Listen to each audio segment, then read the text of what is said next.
Good morning, Jesus House DC. Welcome to today's online service. We're so glad that you're here, and we hope that you're watching us with a friend or with your family.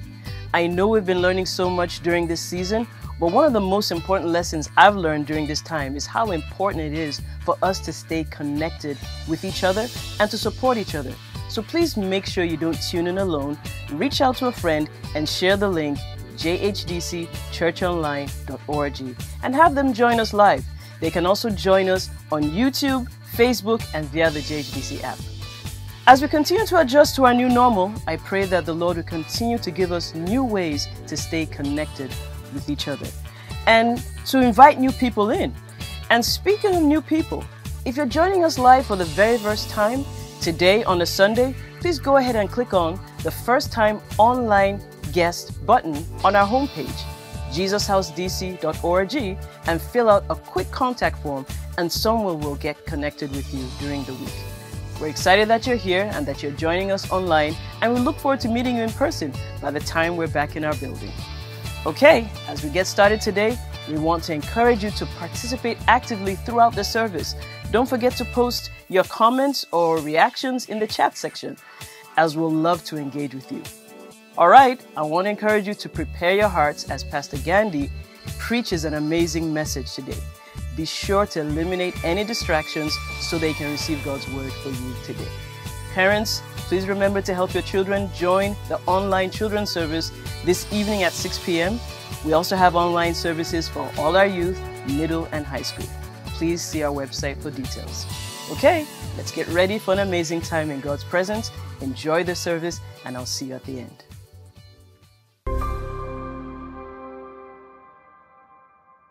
Good morning once again, and like I always say, it's always a privilege to share the Word of God.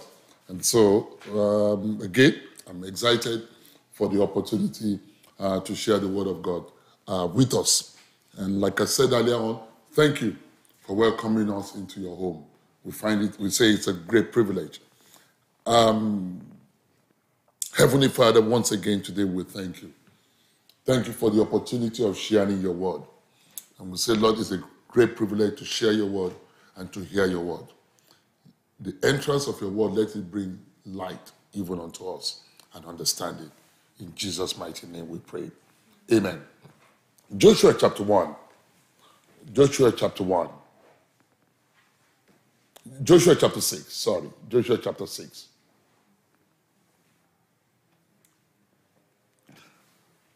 Reading, it's a message I believe that we are familiar with.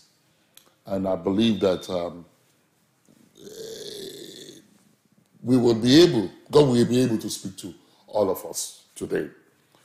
It says, now Jericho was securely shut up because the children of Israel, none went out and none came in. So it's saying that the city of Jericho was closed.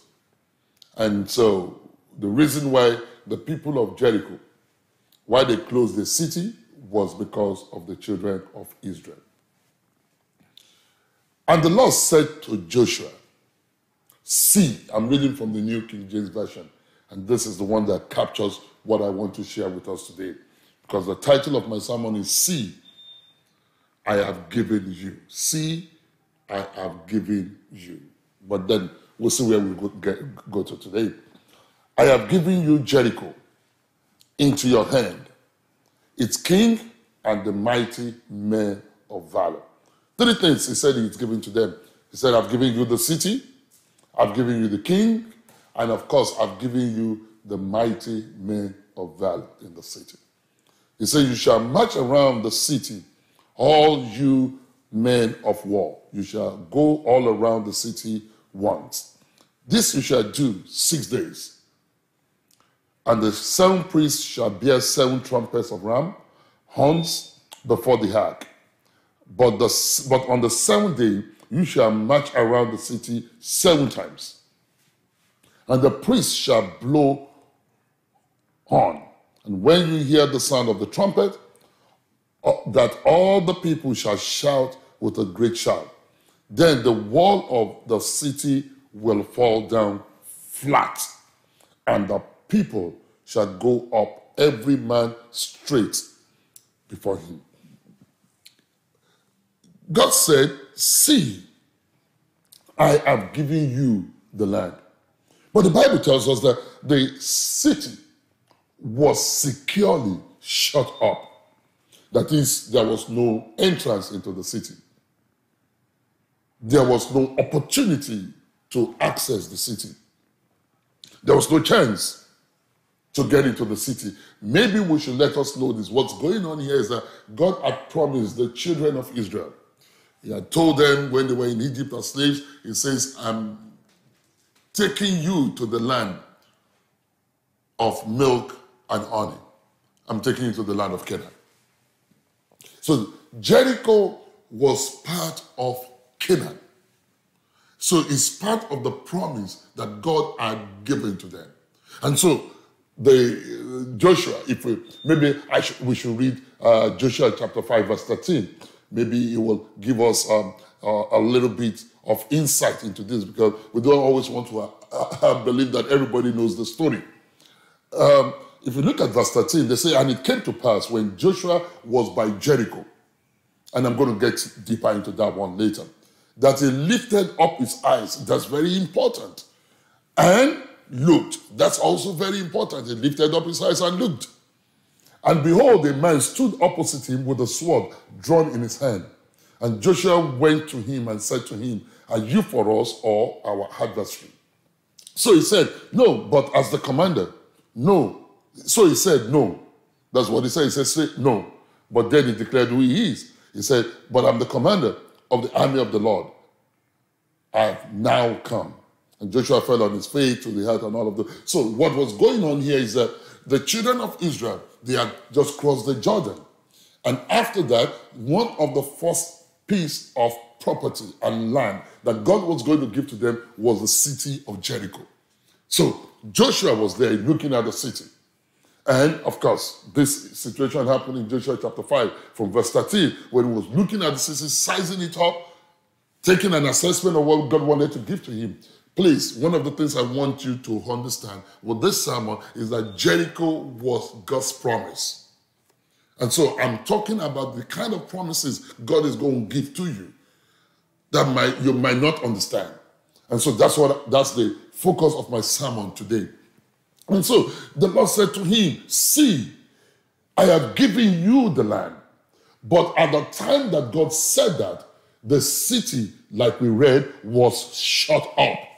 So it means that there was no opportunity to access what God had promised to them, or what God has said he will give to them. In actual fact, another translation says that it was tightly shut up. So that means that there was a deliberate action to make sure that the city is not accessed. Just as some of the promises of God, the enemy makes sure, stands in our way, that what God has promised us, we don't have access to it. We don't have opportunity. We don't have a chance to have it. So many of us are looking at a present situation that we have now. When the city is shut up, it looks like an hopeless thing. God has told you that you are going to get into a particular business. God has shown you a particular place that you are going to work. You have desired a particular place that you see that this is what God has said, that you will get this. You will work in this kind of place. But now, they say, shut up, there is no vacancy. There is no opportunity for you in the place where God had promised you. So maybe you are standing, like the way Joshua stood in Joshua chapter 5. You are wondering, I thought God promised us this. How are we going to access that which God has promised us? I'm going somewhere today, please follow me. The Bible says in the same verse 1, it says in Joshua chapter 6 verse 1, it says, no one went out. And really, whether people went out or not, that's not our own issue. Because what we want is to go in. So whether people are going out is not the issue. For us, we want to have access into God's promise. We want to enter. We want to go in.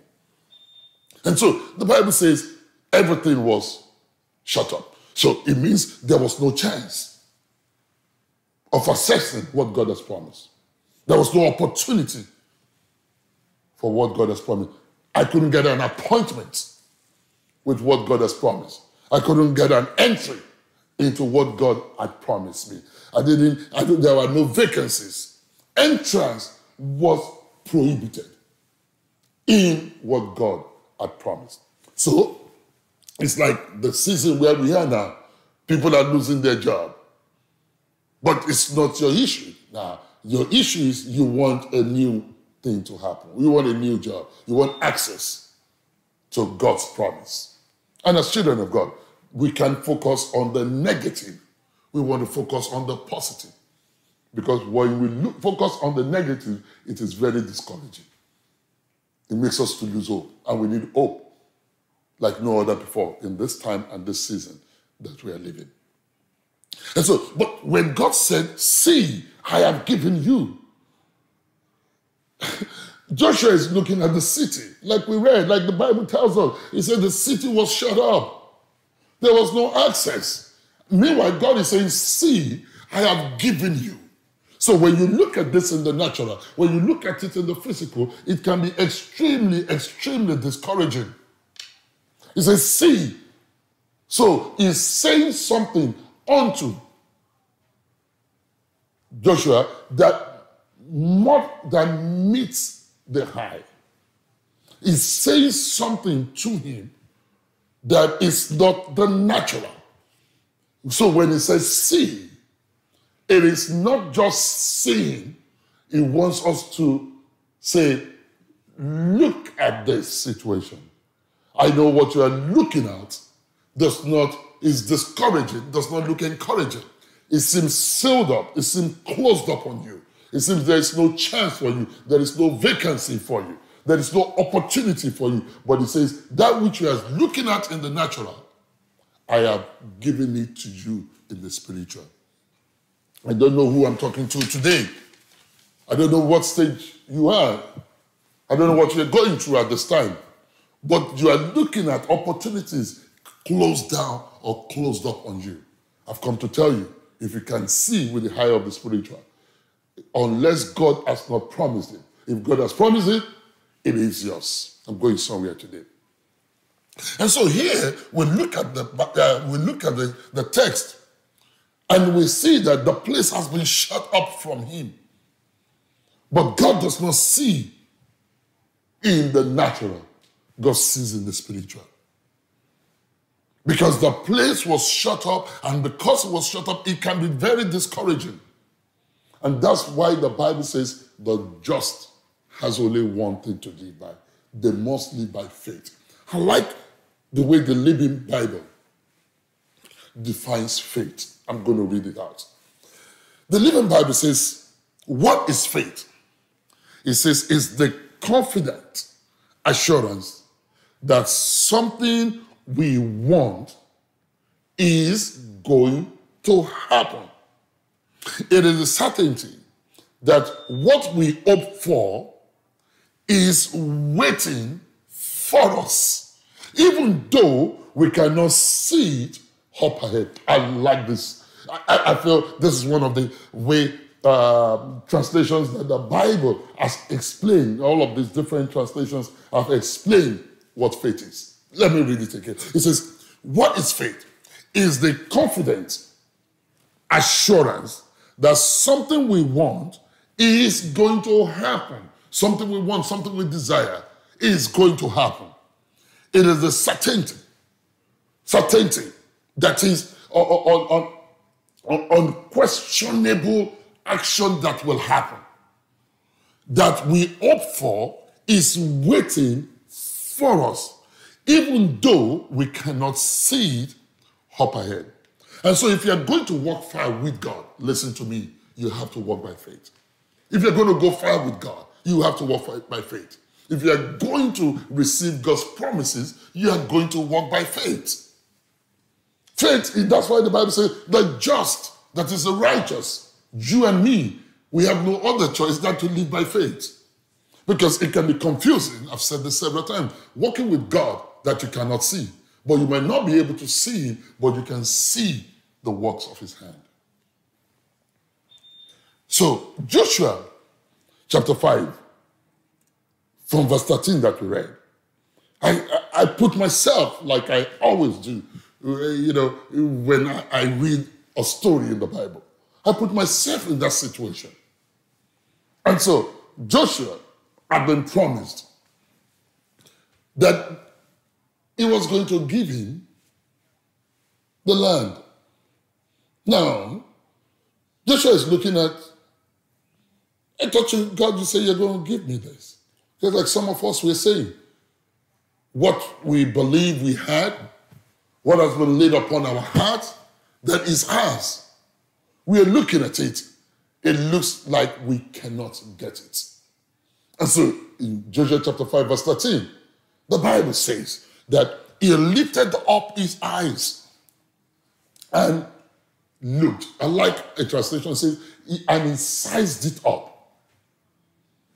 And he must have been thinking, like you and me think when God gives us a promise. How am I going to access this promise? Many of us, we are looking at the situations of our lives also, and we are wondering, what are we going to do to access and receive this God's promise? We know Jericho was part of the promise. It was part of Canaan land. It was part of the promised land. And we also know God's promises. We know what God has laid upon our heart. Even if you say, I've not heard him audibly, but there is a strong impression of the Holy Spirit upon your heart about what God has for you. Many of us, we look at the situation and we say, how am I going to do this? One of the stories which, of course, most of us like in the Bible is the story of David and Goliath. And I've shared this with us before, that he said to Goliath, I'm going to cut off your head. But the Bible tells us in 1 Samuel chapter 17, he did not have a sword. How are you going to do that? But he saw it with the eye of faith, and God provided the sword for him. Many times the devil tells us, yeah, I know God has promised you, but how are you going to get it? You don't have what it takes for you to get it. You don't have it. You're going to cut off Goliath's head. How are you going to cut it? You don't even have a sword. All you went to Goliath with is a sling. How are you going to cut it? How are you going to get it? How are you going to get that business started? You don't even have the money. You don't have the right credit. You don't have so many things. He tells us what we don't have. And after he tells us what we don't have, we get discouraged in that our heart sinks. Many of us, we are asking ourselves, I have applied, but they have never responded to me. And then someone tells you that they will never take you in that kind of place. You're not the kind of person they will take in that place. We have gone to the website and we find out that in their website of that organization, there is no vacancy. We have driven past the office or the building, the office building, and something tells us you can work here. You've seen the signboard, and it's a place that you would like to work. Maybe some of us, we have put these dreams of us, we have put it on our screensavers. Like it happens, when we were growing up, many of us have this vision of the car we want to drive, but I'm not talking about cars and all of those things or houses now. But, even for houses, we put the kind of house we want. We put it on our screensaver. So you look at it every day. But when you look at it, the enemy is telling you, you can't get it. With this kind of job, you will never get what you're aiming for. But it's about God. It's never about us. So I can imagine what would have been in Joshua's mind in that passage in Joshua chapter 5. The Bible says he lifted up his eyes and looked. You just meditate upon that look of assessing the thing. We've been in slavery for 430 years. We are not warriors. How are we going to have access to it? I don't have the qualification. I don't have the tools that is needed. I don't have the means that is needed. I don't have the color that opens doors. Then those are the things that the enemy tells us. So while he was looking at it, he was assessing it. And he says, look at the wall. Most of us, we know this story. We know that there is a lady called Rahab. She lived in the wall. That tells you the kind of the size of the wall. I've been to China. I've been on the China wall, the wall of China. And the first time I went on it, the only time I went on it, one of the things that came to my mind was the wall of Jericho. Because on the wall of China, a whole trailer, a car can drive on the wall. And so it tells you how big the wall is. So I remember that day I was thinking, what Jericho wall must have been like if someone lives inside that wall. At least it would have been at least 6 feet wide. Minimum. So you ask yourself, how do they've shut this thing down. We thought we were going to be able to capture it. Or we thought they were going to welcome us with open hands. There are things that we believe that if God has shown it to us, when we get there, it will open, like the prison door, open on its own accord. We'll think it will open on its own accord, or it will just happen. No, the enemy doesn't want you to have what God has promised you, to discourage you from worshiping God, to discourage you from believing in His word, to discourage you from worshiping Him and giving Him what is due to Him. That's the plan.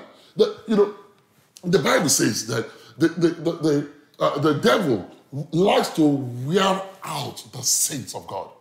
You know, when he needs to wear you out, get you tired, get you frustrated. That's something. He wants to wear you out, get you discouraged, get you to the place of losing hope. You know, you remember what happened to David in Ziklag. The Bible says he wept until he had no more power to weep. Many people stopped there, but thank God David didn't stop there. After the enemy attacked him, they took his wife, they took their belongings and all the people. The Bible says the people thought of what? Stoning him. It's an act of rejection, ultimate rejection. That's what the people wanted to. There are times when we too feel rejected like that. That's what the devil wants. He wants us to look at the situation and look at the situation that this, I can't overcome it. So the Bible says Joshua lifted up his eyes and looked. So many things running down in his mind. Saying, how am I going to be able to access this? I thought, God, you promised me this.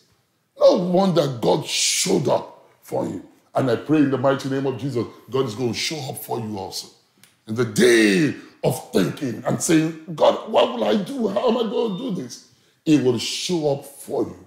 If he showed up for Joshua, you have a better covenant than him. He will show up for you. So I can think what was on Joshua's mind. The city was shut up. It means there is no access. No access to God's promise.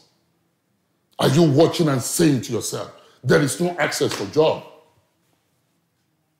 Are you watching and saying to yourself, like Joshua said, there is no business opportunity for me. There is no way for me. Are you watching and saying like Joshua, there is no access for me for marriage. There is no access for me to change my home. There is no access for me for a new relationship. I don't know what is on your mind. The Bible tells us Joshua stood, lifted up his eyes, and he did one thing. He was looking at the city. Everything was shut up. No access, no vacancy. The door is shut. I want you to know that God never shuts a door of opportunity on us. Never. Any door that is shut upon you and you want to access it, and the door does not open, if the enemy is not standing and withstanding you, it means that God does not want that door for you. Joshua chapter 6, verse 1. Let's go back to our text. Please follow me. I'm about rounding up. But just follow me. The Lord said, if Joshua chapter 5, of course, dovetails into Joshua chapter 6.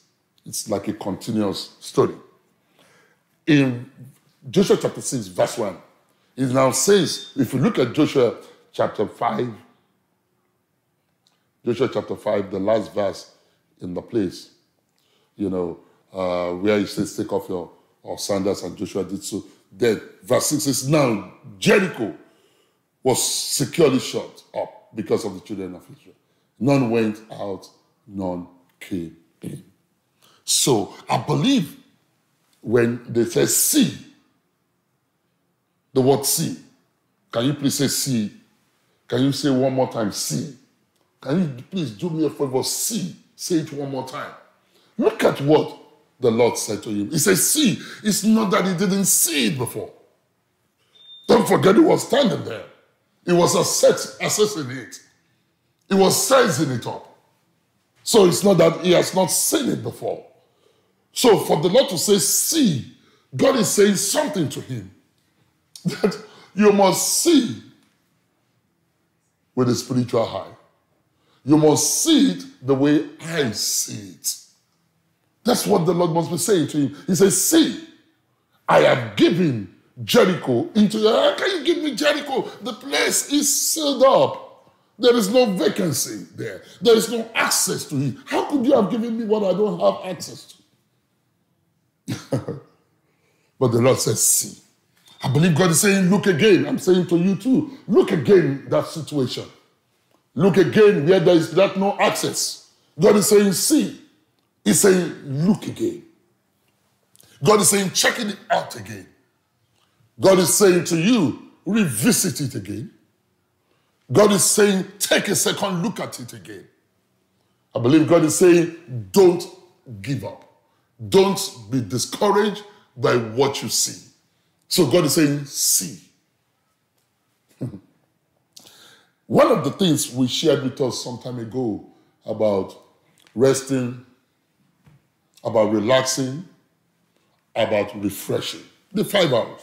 There are 2 hours I'm going to quickly deal with.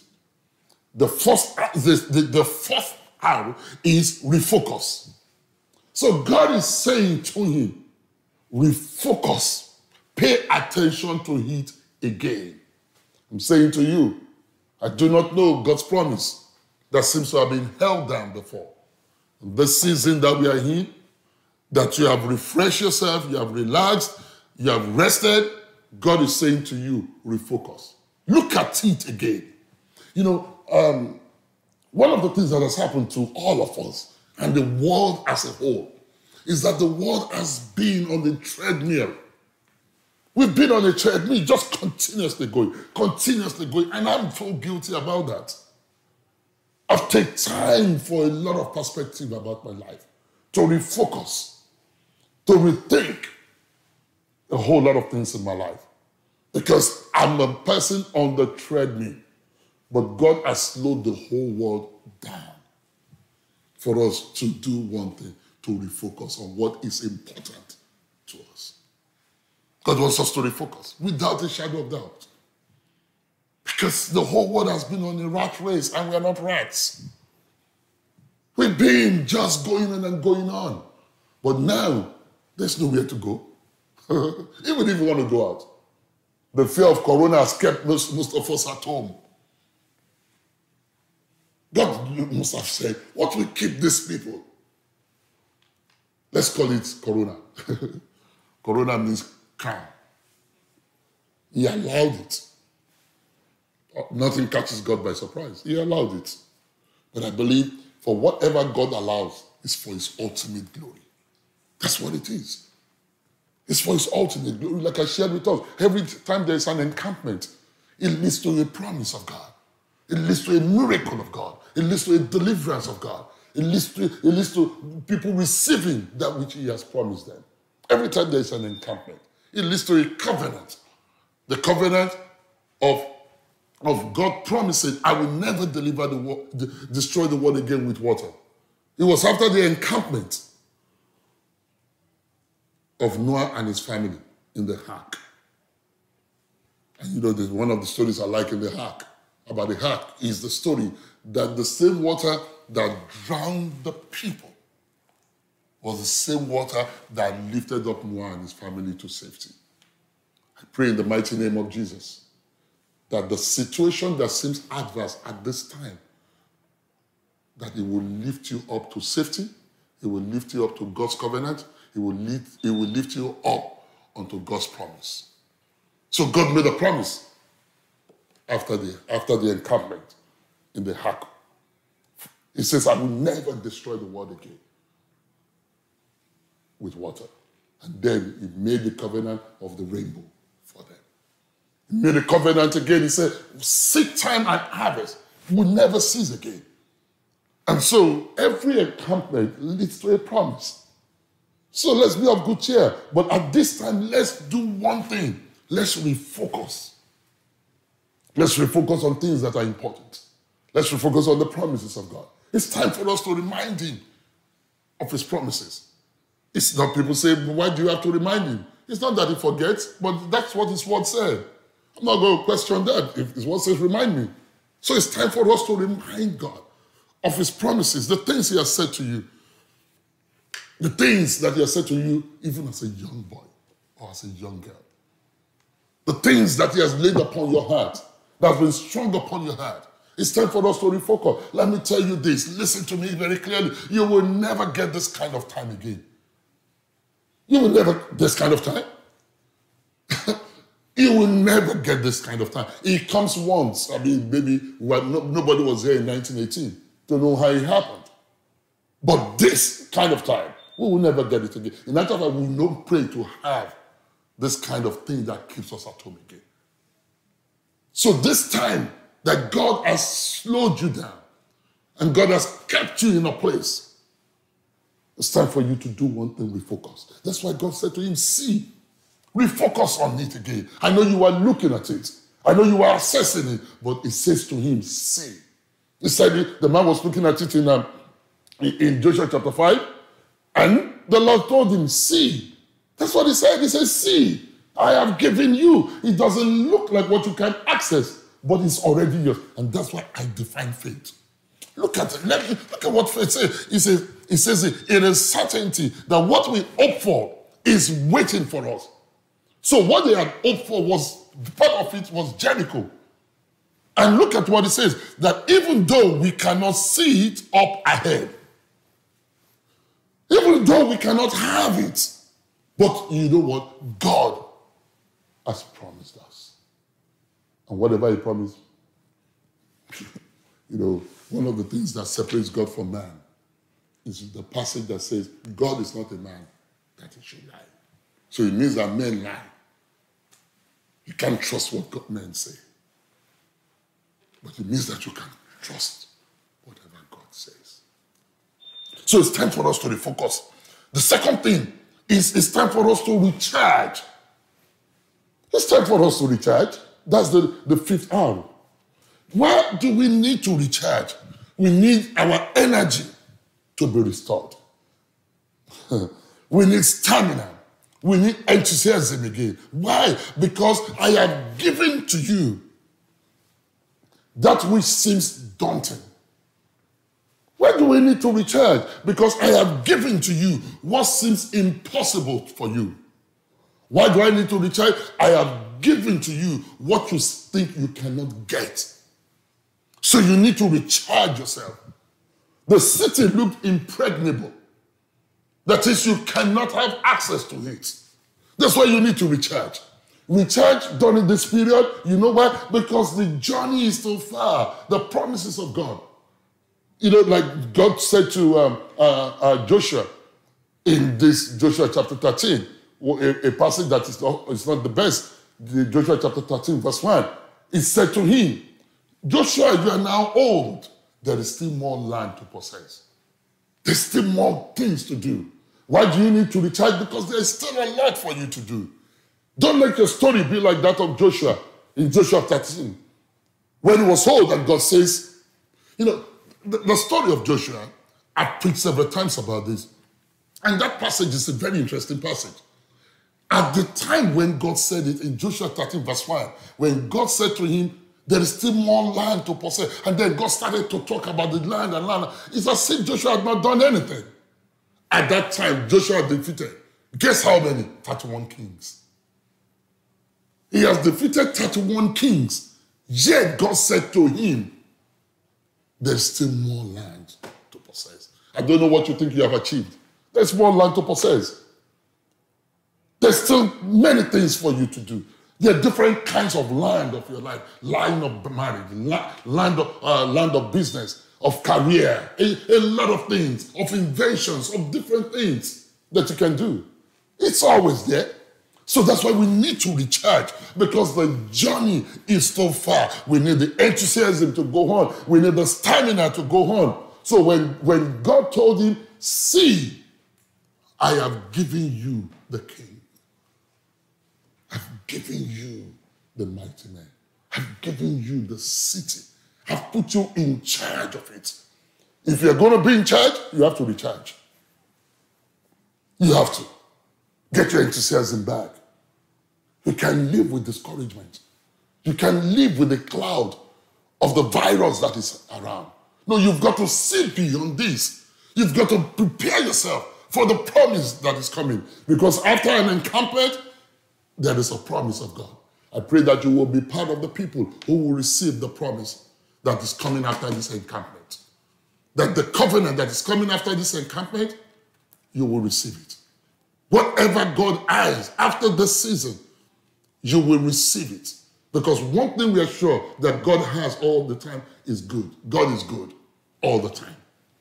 And that's what he has. You will receive it in the mighty name of our Lord Jesus Christ. And the reason is simple. We have rested. Why do we need to rest? We have relaxed. Why do we have refreshed? So it's time for us to go for it. That's what God was saying to you. He said, see, I have given it to you. I know you are looking at it. You feel, how am I going to get it? He says, I've given it to you. God is calling us to refocus on these things. Let's refocus on the things that are important. Refocus. Look at your life. Let me tell you this. Like I said, you will never get this kind of time again, where you can reflect on your life. You have more time than ever to reflect on your life, to refocus on the things that are important.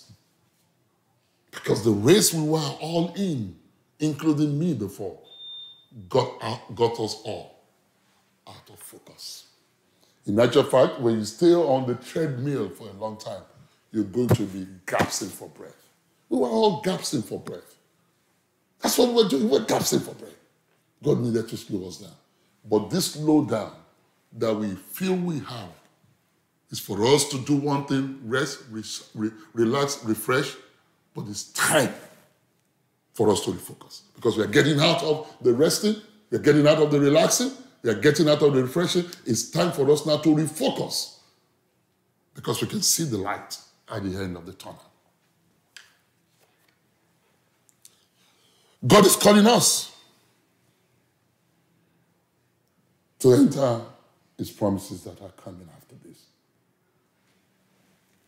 God has used this for us a lot. Let's recharge. Let's get the excitement back so that we can take territories. We can take territories. Let me say this. Growing up in Africa, one of the things that happened during the Muslim celebration and Christmas, but mostly at the Muslim celebration, they kill goats. They offer goats as sacrifice or whatever they do. And so I see a lot of goat fights. We didn't see bull fights. We didn't see cock fights. But one thing we saw a lot was goat fight. Goat, G-O-A-T. The truth is that when you see the goat fight, what happens? When he wants to fight, he backs up. That's what he does. He backs up. But the fact that the goat backed up does not mean he's not going to fight. He wants to quit. All the goat does when he backs up is that he's going to back up enough to do one thing, to charge forward. That's what he does. So he comes back with a force, and whatever that head meets is a breakthrough. I prophesy to you that when you recharge and you are coming out, it's going to be a breakthrough for you in the mighty name of our Lord Jesus Christ. That's what it's going to be for you. It's going to be. So all of us now, we are backing up. But for us as believers, we are charging forward for a breakthrough. That's what we are charging forward for. We have all the strength that we need. We have all the rest that we need. We are refreshed. We are refocused. We are recharging. So in Joshua chapter 5, verse 13, let me try and be bringing this to a close. I have a couple of points I want to share with us. Let's go through. In Joshua chapter 5, verse 13, let's look at this. Joshua chapter 5, verse 13. Let's look at what happened. So I said it came to pass, he looked. He didn't really know what to do. He was assessing the thing. Then we found out that a man showed up with his sword drawn. And in the midst of a whole lot of things that was going on, him looking at it, thinking what he was going to do, then the commander of the army of the Lord, we believe that is maybe Angel Michael, showed up with his sword drawn. If you think about it, Joshua said and went to him and said to him, "Are you for us or our adversary?" That's what he said. Are you for us or our adversary? I see that statement as someone who panicked a little bit and someone who needed help. But the way the commander of the army answered is very interesting. He said, "No." No what? When you go say no, they say, "Are you a friend or an adversary?" You said no. No, you are not a friend. No, you are not an adversary. There was no answer. Don't think about it. He said, "Are you for us or you are for our enemies?" The answer was no. What does no mean? No, I'm not for your adversary. No, I'm for your adversary. What does no mean? But that no there is a neutral. That's what I found out. Just meditating on what he said. No. No there is a neutral. Watch this. He declared who he was. He said, "I'm the commander of the army of the Lord. Have I now come?" He's saying to Joshua, you are the one who is going to decide whether I'm your adversary or I'm your friend. Listen to me and listen to me clearly. Our relationship to God always depends upon us. He is God and God by himself. So you have to make up your mind whether you want God to be your friend or you want God to be your enemy. You're the one who's going to decide that. So he said, "No, I'm neutral. If you want me to be for you, I can be for you. If you want me to withstand you, I can withstand you. All I know is that I'm the commander. So I have the host of heaven. The host of angels, they are behind me. So you decide whether you want us to fight on your behalf or you want us to fight against you." He said, "I'm neutral." By that saying, by him identifying himself, the next thing Joshua did, and this is just significant because the Bible is not just words thrown together. The next thing that Joshua did was he fell to the heart. Falling to the heart means one thing. He humbled himself. That's the first thing he did. He humbled himself. He humbled himself. Go say it one more time, he humbled himself. His humility shows that I can't do what I am surveying, what I am looking at. I can't do it by myself.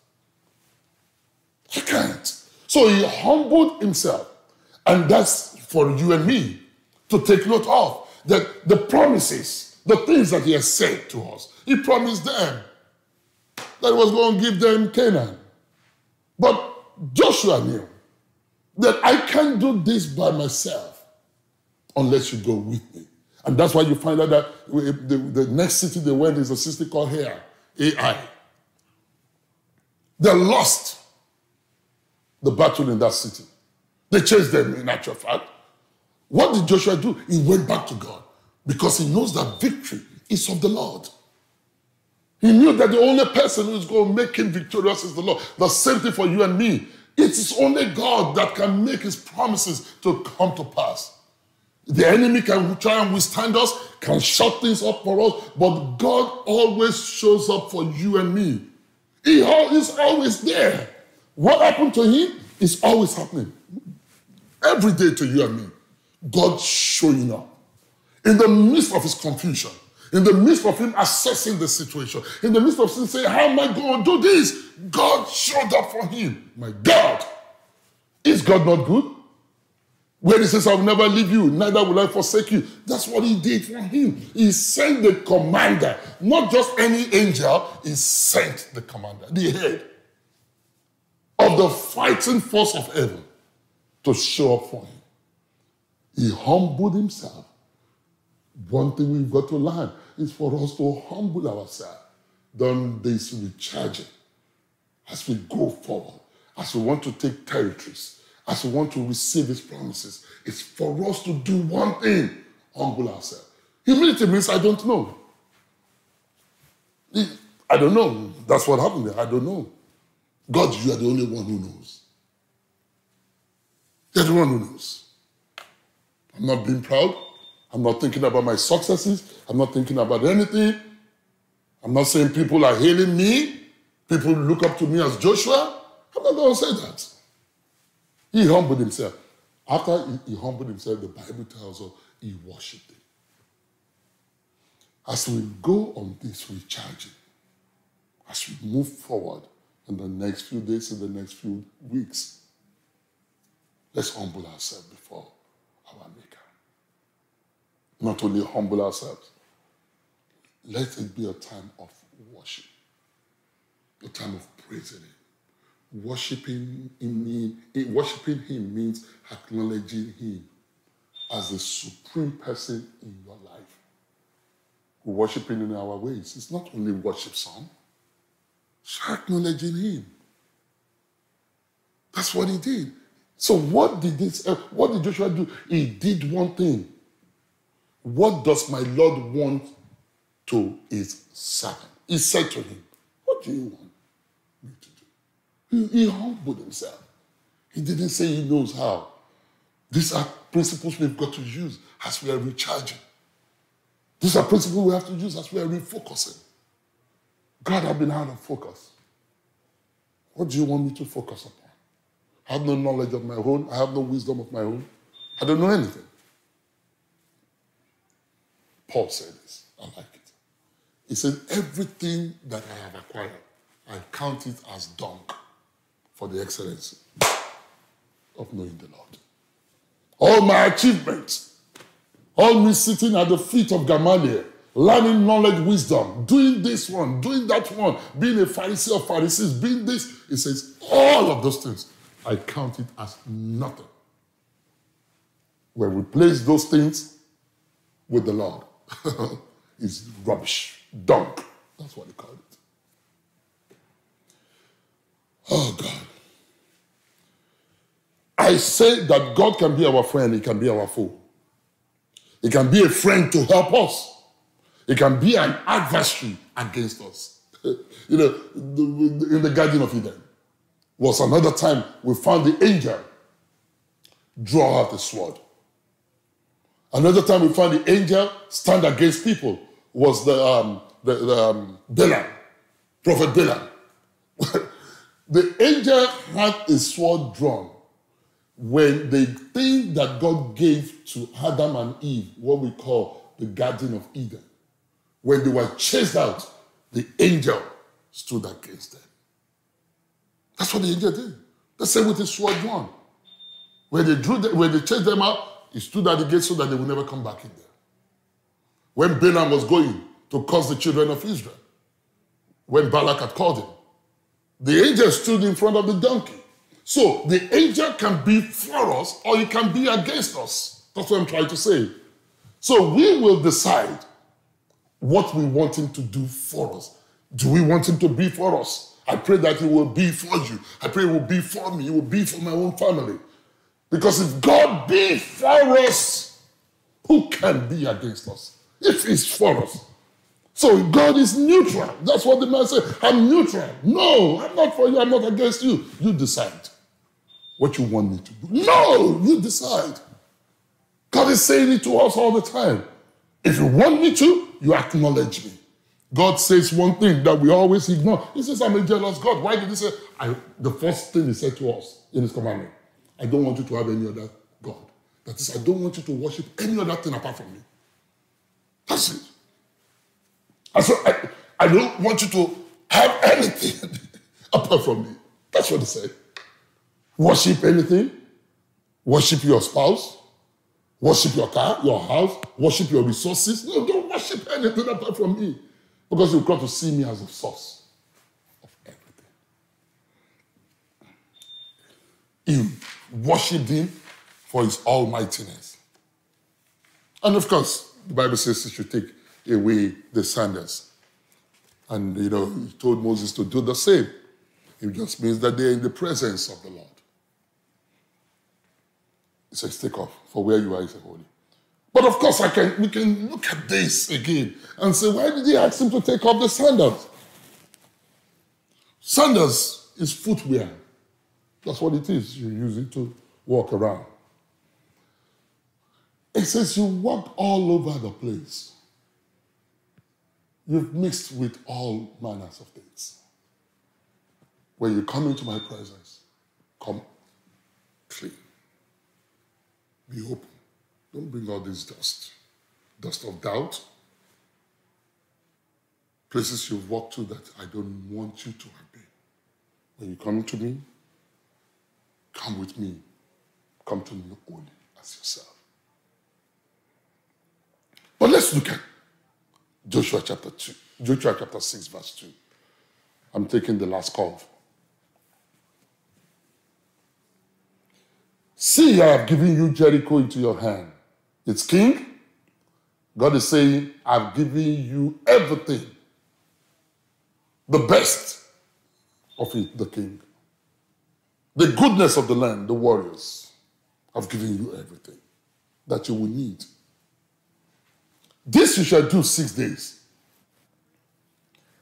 The 7 priests shall bear 7 trumpets of ram horns before the ark, but on the 7th day you shall march around the city 7 times, and the priest shall blow the trumpet. It shall come to pass when they make a long blast with the ram's horn, and when you hear the sound of the trumpet, that all the people shall shout with a great shout. Then the wall of the city will fall down flat, and the people shall go up, every man straight before him.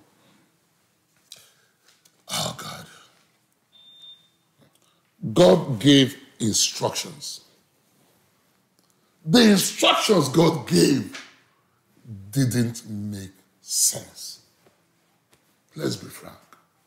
When I said Joshua stood, was sizing up the wall, was looking, what could have been in his mind? How will we access this? This is what happens to you and me every time. How do we access this? Especially when you look at what you have. When you look around you, these were people who have been in the desert for 40 years. These were not warriors. We don't have what we're going to use to fight. All we do is we carry this ark, and that's what we do. Look at how we go and figure it out. Like you and me, we think all the time. When God gives us things, we ask how we go and do it. But the answer is there.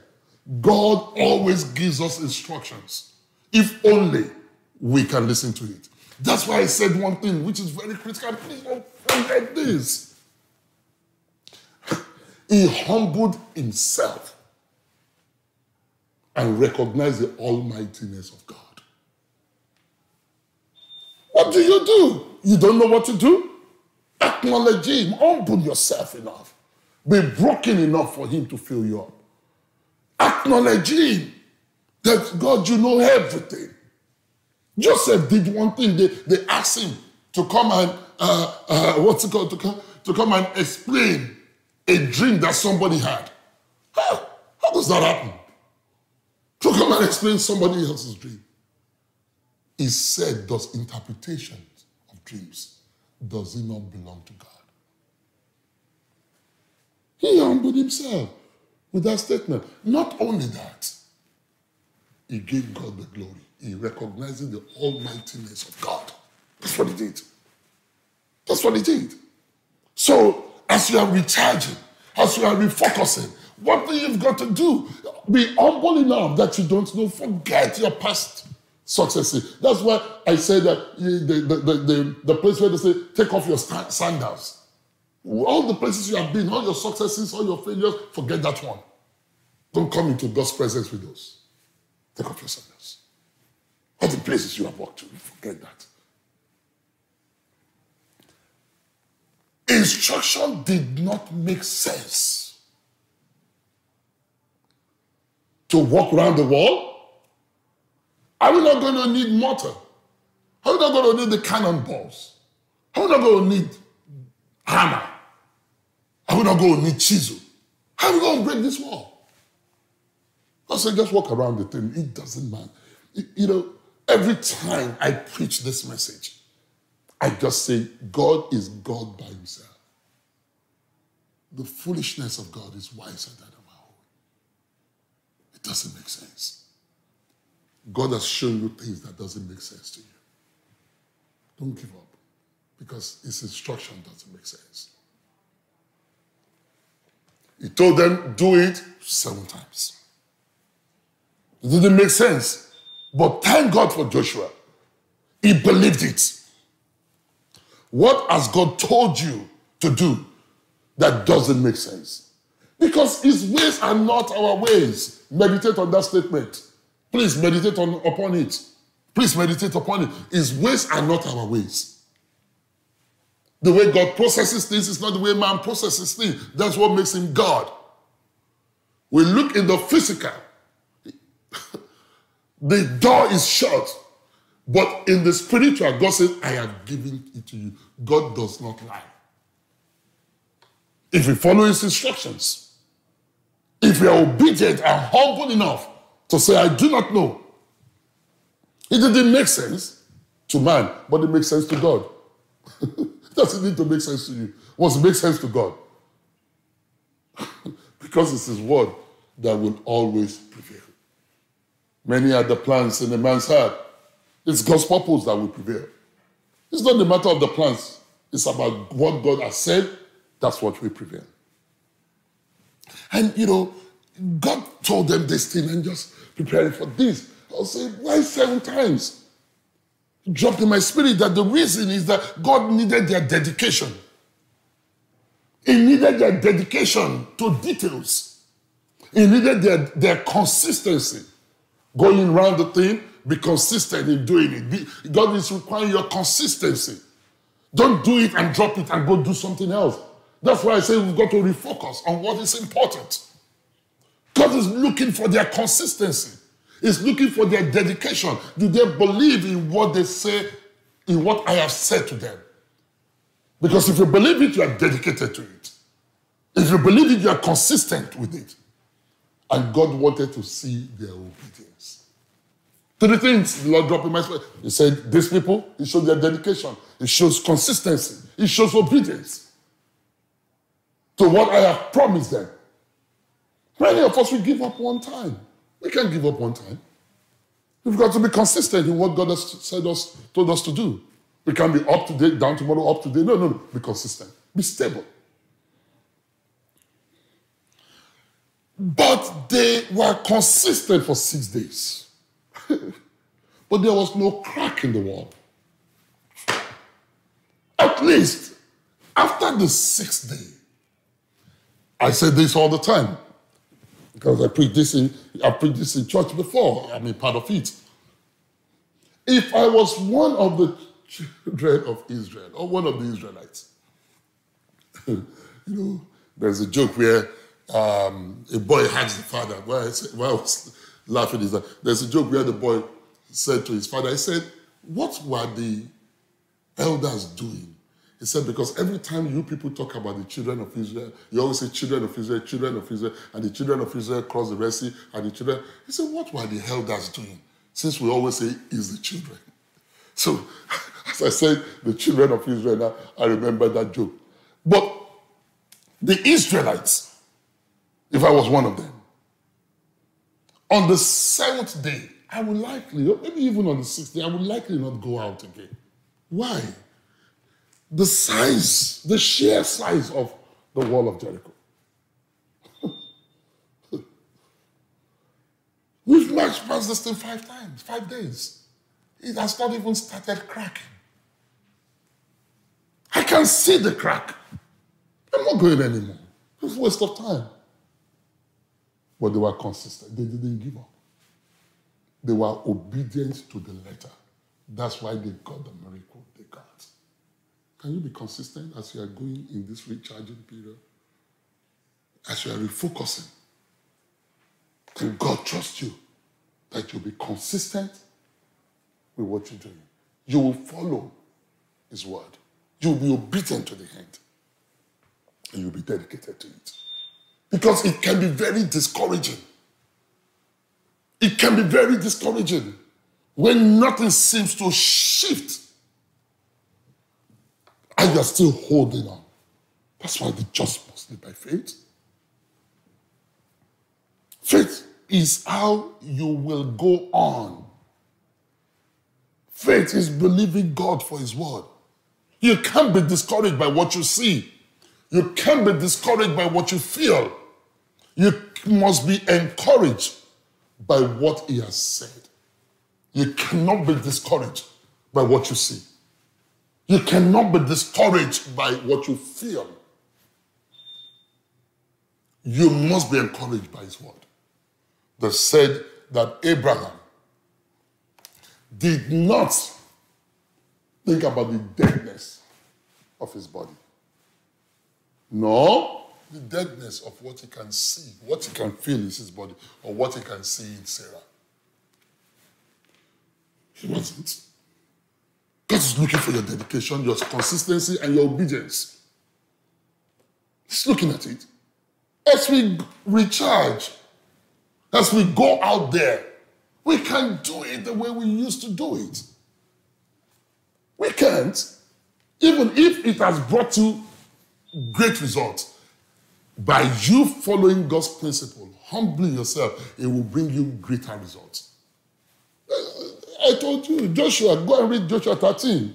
31 kings, God said, you have not even done anything. You have not started. 31 kings. Many of us, we have defeated 31 kings. We feel we are successful. We feel we have done well. You have not just started with God. You have not started. After 31 kings say, you know what, I think I've done well. God says, look at you. You didn't even go halfway. Well, read it. Go and read Joshua 13. When God started telling him the lands that were still left, you have to believe His word. And you have to have faith in His word to heart. I close with this. 2 Kings chapter 6. 2 Kings chapter 6.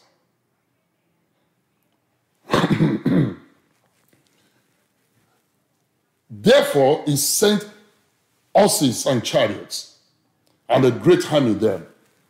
And they came by night and surrounded the city.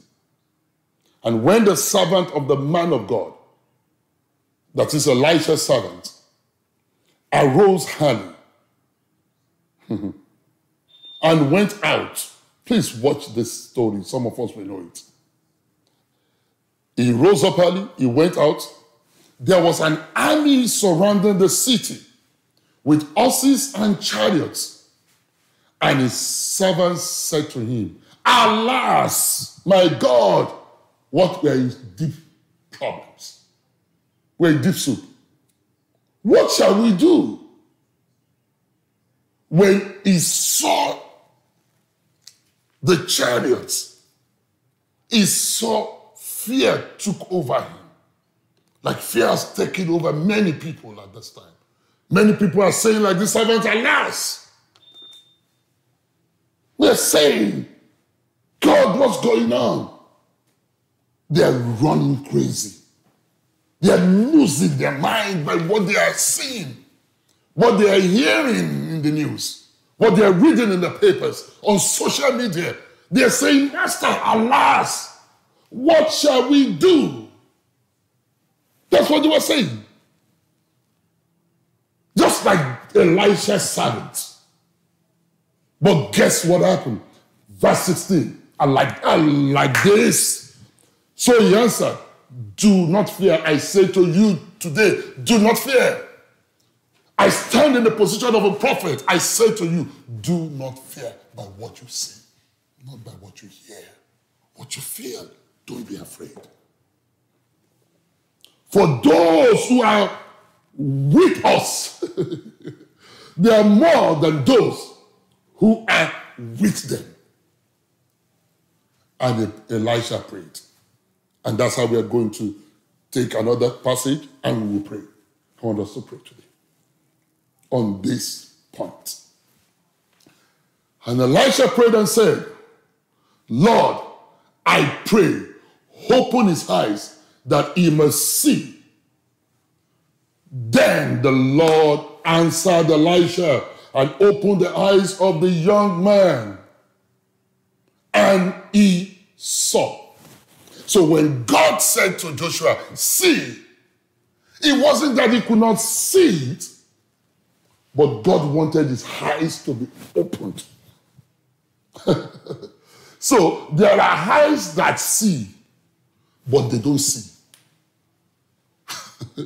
There are eyes that see, but they don't see.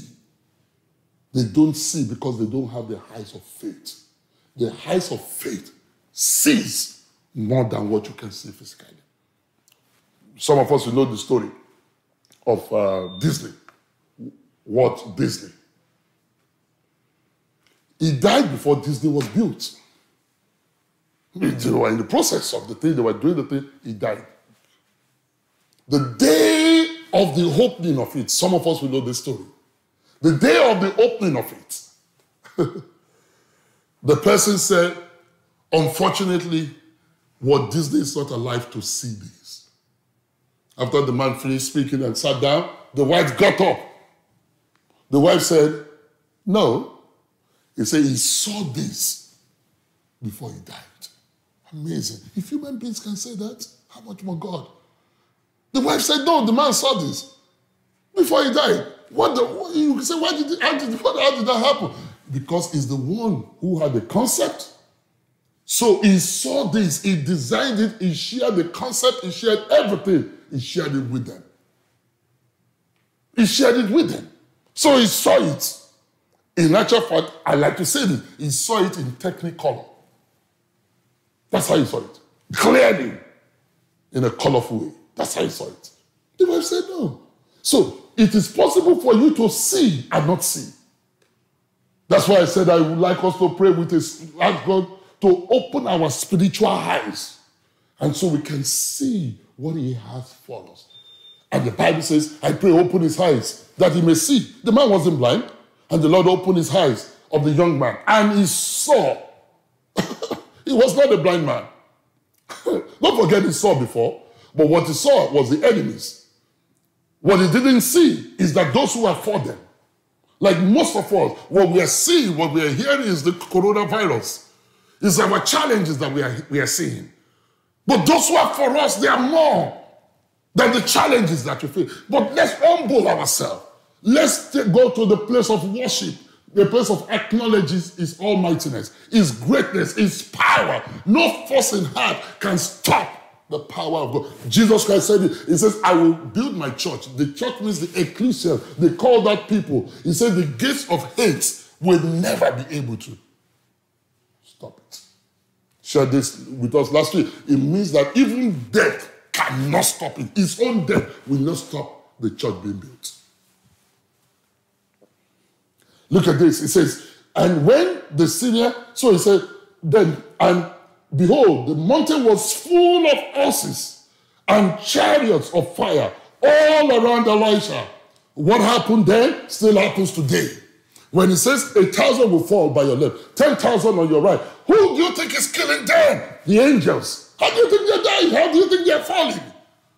How do you think they're falling? When you read that passage, how do you think these people were falling? We can't just see the battle that is going on. How do you think they were falling? In the book of Exodus, the night of the visitation, the night of the Passover, how do you think the people were dying? It's the angel of death that came. He came with many people. That's how it happened. Because that night was the battle of the gods. Jehovah and the gods of Egypt. He said God opened his eyes. His eyes were opened. So the fact that you can see it in the physical, there is a spiritual eye that sees into the spiritual. There's a eye that sees more than what you can see in the present. Oh my God, I'm out of time. But I must share this one. Genesis 21. Genesis 21. Verse 17. This is the story of Ishmael. Some of us will know the story. You know, Hagar. Abraham slept with Hagar. Hagar had a child called Ishmael. And of course, Sarah, who had encouraged the husband to go ahead and sleep with the servant, maid servant, Hagar. Now, when the child was born, of course, she didn't like it. But it's understandable. She's a woman. But anyway, so this is what now happened. She now said, Hagar and that boy must leave. So he gave them water and threw them out of the outside way. And so, verse 17, I just wanted to give a brief background. And God heard the voice of the lad. Then the angel of God called to Hagar out of heaven and said to her, what ails you, Hagar? Fear not. Oh my God, I pray the same thing to you. Fear not. Don't let fear encompass your life. Please don't live in the bubble of fear. Don't live in the bubble of fear. You have God. You can't have fear and have faith. They are not the same bedfellows. They don't hang out together. You can't have fear and have faith. How you go help with the two? They don't cohabit. Listen. He said, fear not, for God has heard the voice of the lad. Of course, the story is interesting because it wasn't the lad. We didn't know whether the lad was crying and all of this thing. The person we know that was crying was the mother. It says, arise, lift up the lad and hold him with your hand, for I will make him a great nation. Verse 19. Let's read together. Wherever you are, just let's read together. Let's read this together. Then God opened her eyes, and she saw a well of water.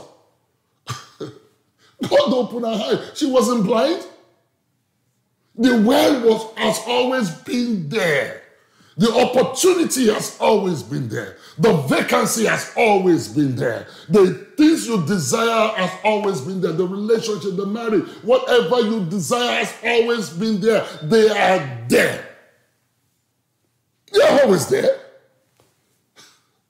That's why he says, see, I have given it to you. He said the same thing to this. See, can you see the well? Can you see the source of your sustenance? Because she had given up.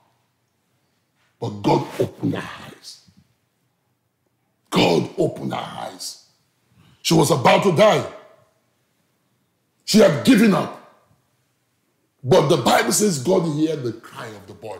I pray in the mighty name of Jesus, God will hear your cry. I say, God will hear your cry. I say it one more time, God will hear your cry. He said, fear not. And I say that to you, fear not. Those who are for you are more. God hears us.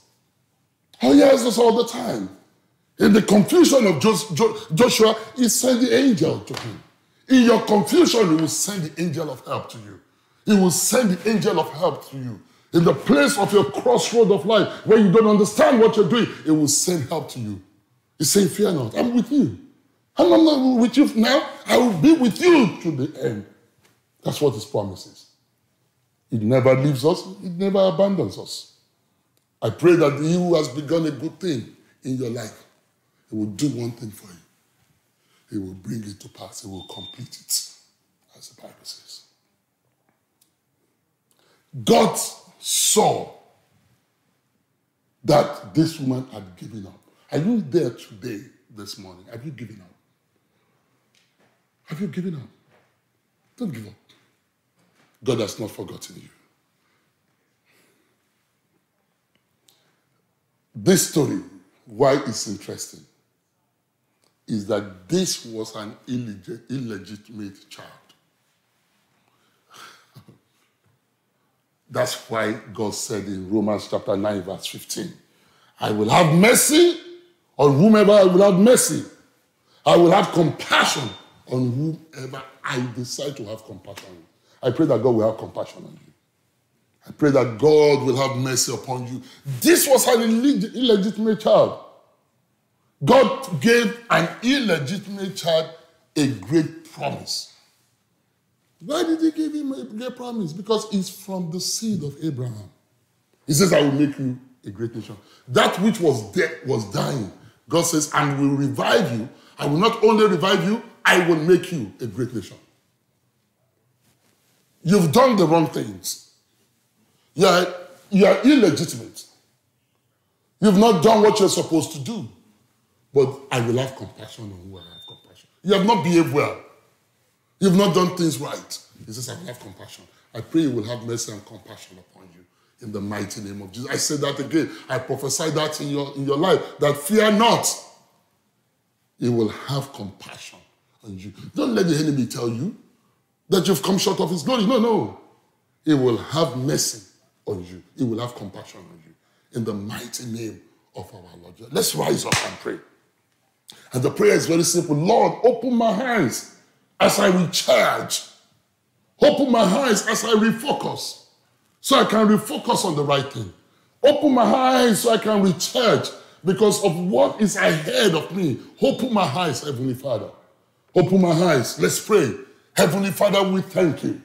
We thank you for you are a good God. You never leave us, neither do you forsake us. Lord, as we pray, Lord, this morning, that you will open our eyes of understanding. Open our spiritual eyes. Let's see the plan that you have for us. Let's see the purpose that you have for us. Let us not focus on the wrong thing. Let's focus on the right things. Give us the energy, the enthusiasm. Let us be able to be encouraged. These are times of despair for so many people. But Lord, our encouragement is in you. We pray, Heavenly Father, that you will energize us for the journey that is ahead, for the land for us to still possess, for the greatness that lie ahead of us. Lord, we humble ourselves. We humble ourselves in the place of prayer. We say we have no wisdom of ourselves. We have no means of ourselves. But Lord, with you and with the host of heaven, we know we will be victorious. Thank you for your victory. Thank you for us entering into your promise, Heavenly Father. That which you have for us, we will enter into it in the mighty name of Jesus. Thank you for your goodness. Thank you for your mercy. Lord, let us be the people who you have compassion on. You say you decide who you're going to have compassion on. You decide who you're going to have mercy on. Lord, we say today, have mercy. We desire your mercy, Lord. We desire your compassion, Heavenly Father, that you will have it with us. Lord, we know that if you open our eyes, we will even be able to worship you more, to be more thankful to you for the good things that you are doing for us on a daily basis. We don't see it all the time, but Lord, we thank you because we know that our safety It's because we are embedded in you. Our safety is of yours, Lord. Because safety is never the absence of danger. Safety is the protection of yours. Thank you for protecting us. Thank you for our good health. Thank you for our sound mind. But Lord, open our eyes. Open our eyes of understanding. I lay my hands upon my eyes, Heavenly Father, that you will open my eyes, my spiritual eyes. Let me see the invisible. Let me see the invisible, Heavenly Father. The things that the natural eyes cannot see. Let me see that the way you see it. Let me see it not in everything. When I'm reading things, let me see it with the spiritual eyes. When something is placed before me, let me see it with the spiritual eye. Anything, documents, papers, things that are placed in front of me, let me see with the spiritual eye. One of the ways we see this, Lord, with the spiritual eye is we are sensitive to the Spirit. We are sensitive to the Holy Spirit. We yield ourselves, Lord, today. We yield ourselves to the Holy Spirit. We yield ourselves to the Holy Spirit because it's the one who guides us into all truth. We receive all truth today. We receive all truth today. Let him guide us. Guide us in the path of righteousness. Let him guide us in the right way for us to do things. Heavenly Father, we thank you. We thank you for your provision.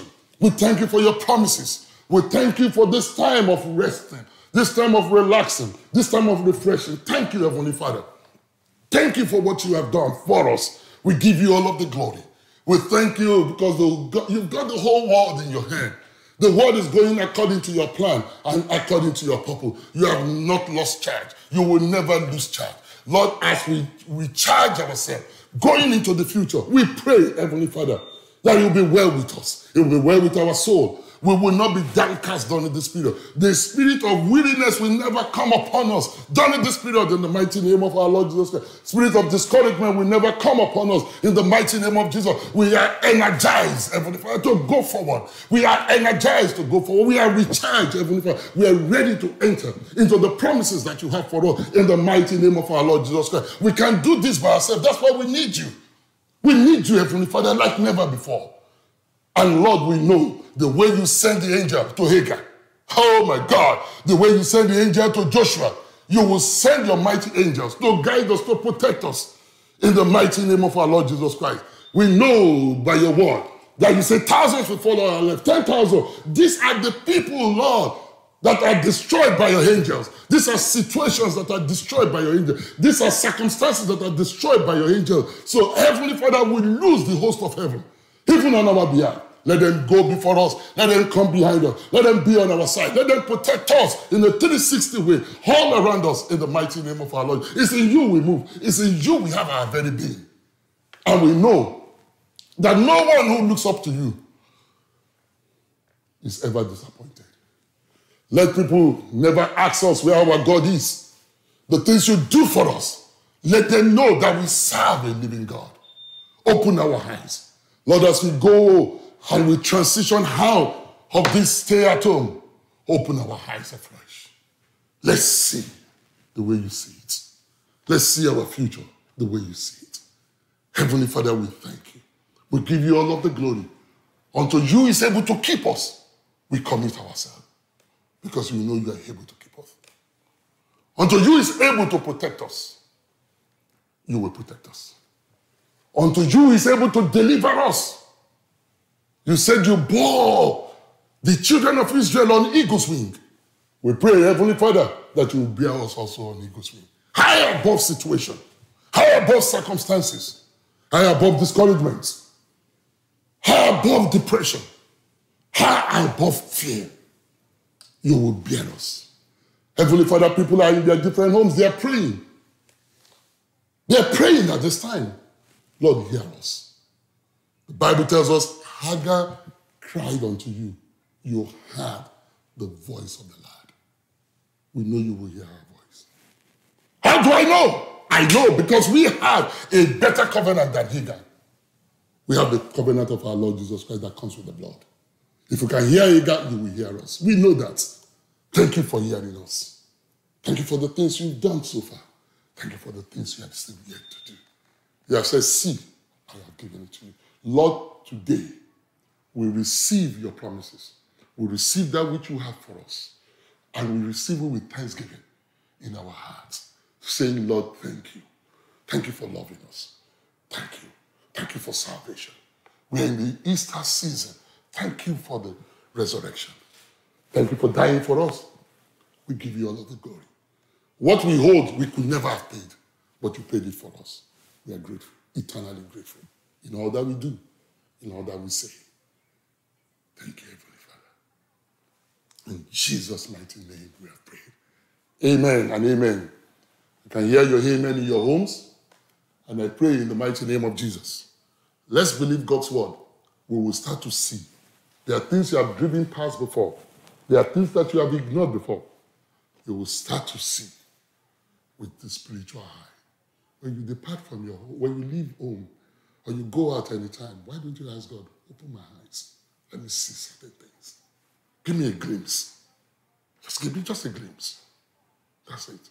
And when Moses asked to see the Lord, God said, no one sees me, and we'll be alive. He said, but I know what I'm going to do. I will pass through the rock, the cleft of the rock. I'll cover the thing a little bit, you'll see a little bit of it. The little bit that he saw changed his countenance. Changed him forever. He changed him.